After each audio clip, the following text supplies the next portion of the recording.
Hello, everyone. Ted, the old Star Wars nerd here. I hope you're doing well. I want to thank you for joining me as I try to keep these old Star Wars memories alive. Today on Star Wars Classic, I'm going to be continuing through my book on The Empire Strikes Back, the official collector's edition. We're on part 3 of the synopsis of The Empire Strikes Back. And it goes really quick and it skips tons of stuff. In the last video, I thought there would have been more bounty hunters, but it just kind of had a picture of them and barely described them. So, hey. But now we're in Cloud City. So, it is dawn on the soft pink, gaseous planet when they arrive. They make their descent between canyons of billowing clouds while cloud cars keep them under close scrutiny. Indeed, it begins to look as though their reception is not to be friendly, with the cloud cars firing warning shots and demanding identification. But they are given permission to land and see Calrissian, black-skinned and suave, hurrying across a bridge from the city to a landing platform, flanked by aides and bodyguards. So yeah, and then, of course, it continues on. I'll leave it up there. You can read it. But yeah, it's a picture of Chewie working on 3PO, R2 in the hallway, kind of looking around, probably when he was searching for 3PO. And Lando Calrissian, a suave, dashing black man in his 30s. Lando Calrissian is, in Han Solo's words, a gambler, con artist, and all-around scoundrel.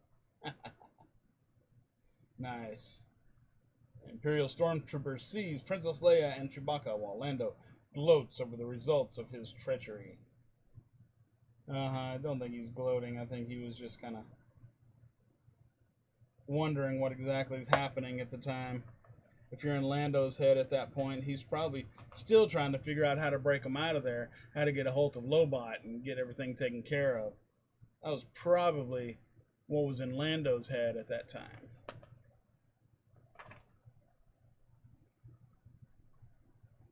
So it looks like then at the top of the left it says, despite further entreaties, Luke will not agree to stay and departs with his faithful droid. So yeah, he left Dagobah going to Cloud City. Oh, and that is an awesome picture of the whole thing, the whole group up there in the chamber.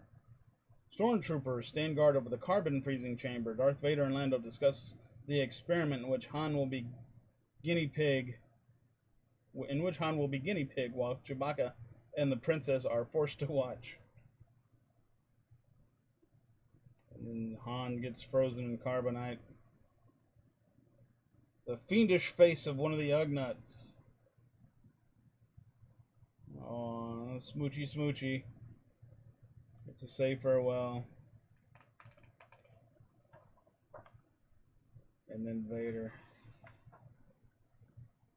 And what was really bad, when this came out and I got this, Return of the Jedi went out. We didn't know what was going to happen to Han.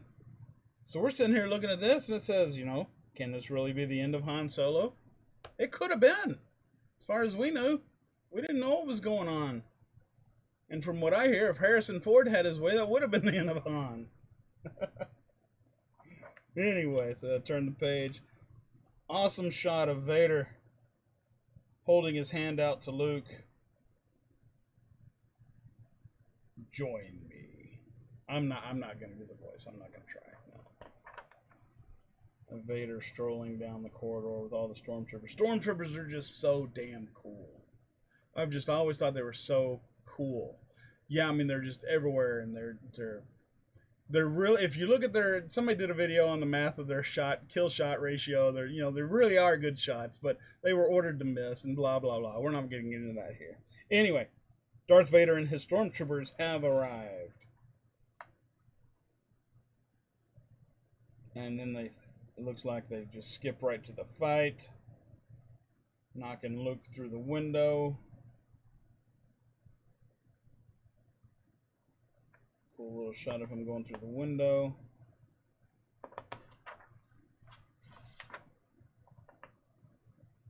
Is that it? Is that it? That's it? Oh, that's it. Okay, well that's funny because yeah, that's the end of the synopsis. And it just if you read down here, This is what they presented as the end of the movie.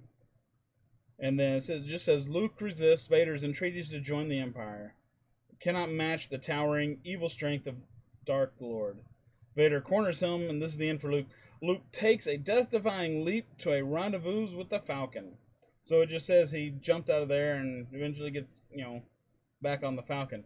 Doesn't say anything about, a special kind of reveal that might have happened in here. It doesn't mention it. They tried to cover that up as best they could in as many places as they could. So yeah, there's that. That's very cool. So yeah, that ends it.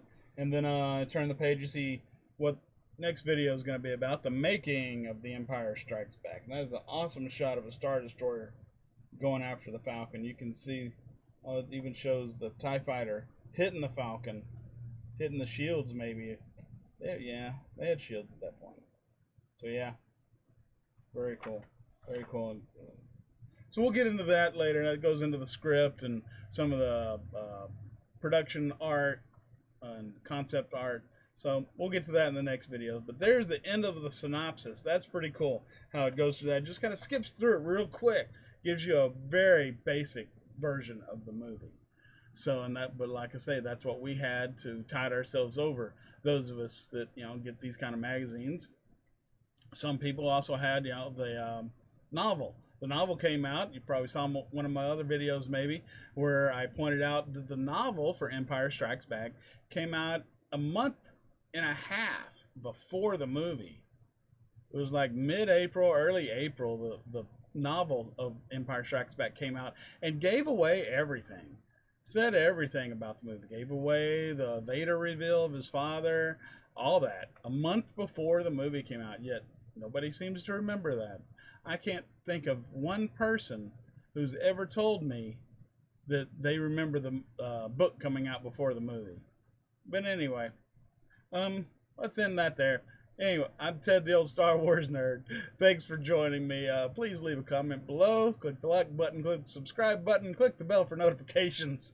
All that fun stuff. Again, thank you so much for watching these with me. Take care. Hope to see you soon. Bye.